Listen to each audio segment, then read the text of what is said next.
Assalamualaikum warahmatullahi wabarakatuh. Nama saya Raihanul Zaki Pratama dengan NIM 230304398.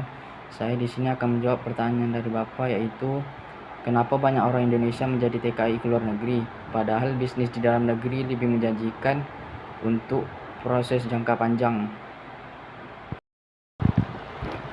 Yang pertama itu faktor ekonomi. Pendapatan, gaji, dan upah di luar negeri jauh lebih tinggi dibanding di Indonesia. Di banyak negara tujuan TKI ini, pekerja migran bisa menerima gaji yang lebih tinggi dari upah minimum nasional di Indonesia, sehingga pengiriman uang untuk keluarga pun jauh lebih besar. Selanjutnya itu keterbatasan lapangan kerja. Keterbatasan lapangan kerja di Indonesia ini sangat kecil sehingga menyebabkan banyak orang sulit memperoleh pekerjaan dengan pendapatan yang layak, terutama di wilayah pedesaan dan daerah tingkat penganggurannya sangat tinggi. Yang kedua ialah faktor pendidikan dan keterampilan.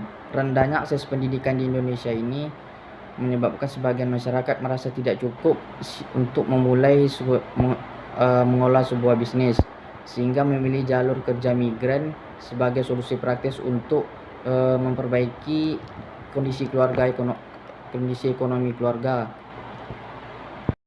Yang ketiga ialah kurangnya edukasi dan keberanian berwirausaha. Banyak orang tidak memiliki literasi finansial atau mentalitas wirausaha, sehingga berbisnis memang berpotensi besar tetapi penuh resiko dan ketidakpastian. Sementara menjadi TKI dianggap aman-aman aja karena mendapat gaji tetap. Yang keempat itu ialah pengaruh lingkungan dan budaya. Di beberapa daerah, menjadi TKI sudah menjadi tradisi atau bagian dari jalur sukses. Banyak keluarga dan tetangga yang menjadi TKI dan pulang dengan membawa hasil, sehingga dianggap jalur yang terbukti berhasil. Kesimpulannya itu, faktor ekonomi dan keterbatasan lapangan kerja menjadi alasan utama dibalik keputusan untuk menjadi TKI. Sementara bisnis memang menjanjikan dalam jangka panjang.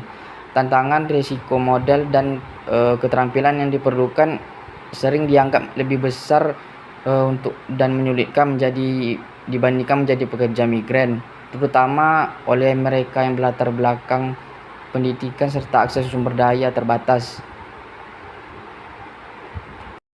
Mungkin hanya ini yang bisa dapat saya sampaikan. Kurang dan lebih saya mohon maaf. Assalamualaikum warahmatullahi wabarakatuh.